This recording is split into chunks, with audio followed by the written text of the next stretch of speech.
Hi guys! For today's video, tayo ay mag-unpack na naman ng parcel from TikTok. Ayan. Ang ating courier ay J&T. So, tanggalin na natin. Nagano ako dun sa promo na lang buy one take one plus ano na kasi siya, free shipping. Kung dalawang order yung kukunin mo. Bale, yung toner, BC toner, tsaka yung moisturizer.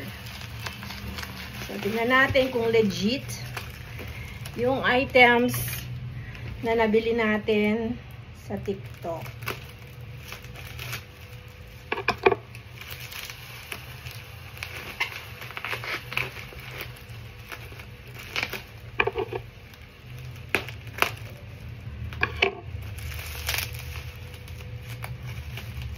Hello, Sweetie Pie. So, bawat isa, naka-plastic pa siya. Siguro ito na ano na lang sa pagpapak nila. So, ayan. So far, bumubula. Legit. Kasi meron na ako dito. Ayan. Kamukhang kamuka ng akin. Pareho ba sila? Yes. Then, i-check ko lang kung same sila ng scent. Amuyan lang natin to sa may bandang itaas. Total, medyo sira naman na rin niya.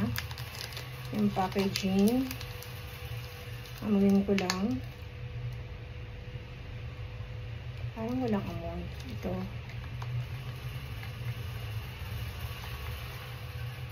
Ay. Sorry naman, nakasil pa pala. Meron pa nga palang ganito. Yan. True. Actually, alam nyo, itong ano na to, itong toner na to, meron siyang kaamoy. Isa sa mga pabango ko, hindi ko lang, iniisip ko nga kung alin sa mga pabango ko yung kaamoy niya. Pag naamoy ko ulit yung, pag nahanap ko kung alin sa mga pabango ko, I will let you know. Mabango siya. Napaka-mild lang naman ng ano niya. Napaka-mild ng scent. Pasensya na kayo. Galing ako sa labas. Kaya pawisin ako ngayon. So, meron tayong buy one, take one yan. Imagine, sa halag. Ay, medyo parang dent yung ano niya. Hindi kasi siya. Ganito yung packaging ano niya. Tumama siguro to. Ayun. Medyo nakadent yung ano niya. Pero okay lang, as long na legit yung item, hindi naman nabasa, so, okay lang. Huwag natin masyadong pahirapan yung buhay, masyadong magwawala ka dahil nakadent yung ano niya. Tapos ito, ano siya, gel form. Alright. Ito na daw yung English version nito. According kay seller. Ayan. Ayan. Vitamin E, Vitamin C, moisturizing toner. Toner din siya. So, i-apply mo na lang yan after. Kasi ito, parang pang-cleanse to siya. Pang-cleanse to eh. Ano kung nakalagay? Parang di, soothing. VC toner. Soothing. Tapos ito, yung after. Ganun din siya.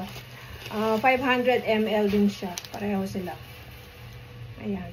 Pero, konti na naman. Bakit ganyan? Ayan. Ayan siya. Bagong labas yata to. And, gel type. So, i-apply mo lang siya direct to your face. Pagkatapos mo, maghilamos, tapos maglagay ka ng serum, then add vitamin C. Yun na yung skincare. So, bali, stock lang naman natin yan. Para, ang kinaganda ng mga to, meron silang, makikita nyo yung ano nila, parang expiration date. Meron silang expiration date dito. Ayan. So, ito, 2028 pa. Then, yung isa, same lang ba?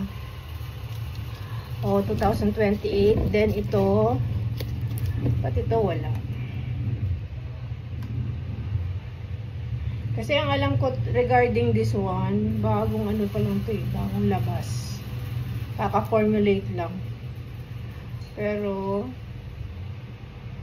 ay, meron siya.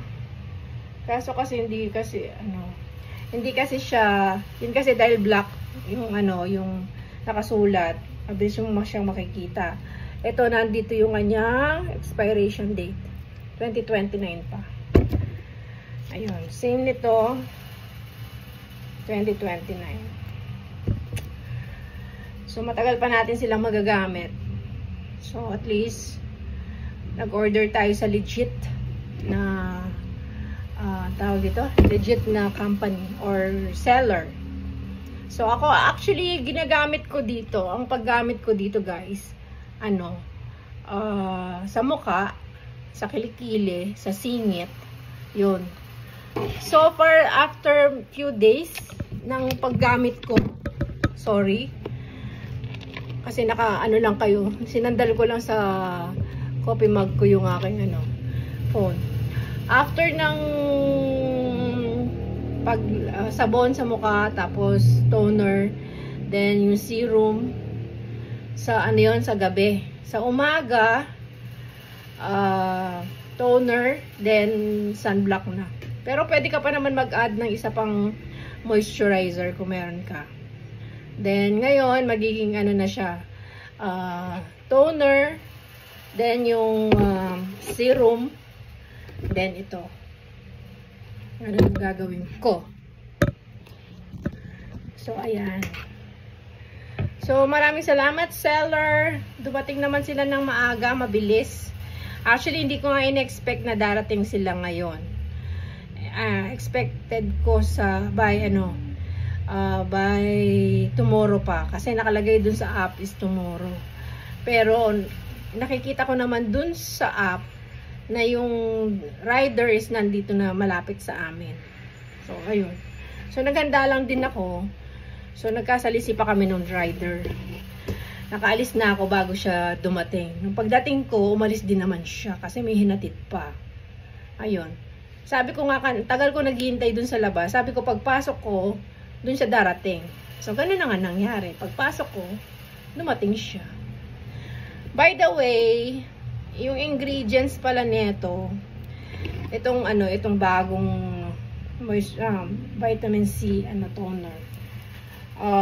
Meron siyang water, glycerin, ascorbic acid, tapos trehalose, butternut 3, tapos nicotinamide, parang ngayon ko lang narinig yun, arbutin, pentanol, and bisabolol. Ano kaya yun? Bisabolol. Kaso ito, wala, hindi natin mababasa yung ingredients niya dahil I guess, kasi nga, yung parang Chinese character. Tapos, gawa ito sa products from saan ito? China? I don't know. Pero ayun. So, ayun guys. I hope you enjoy watching sa aking unpacking, unboxing. Thank you for watching. God bless everyone.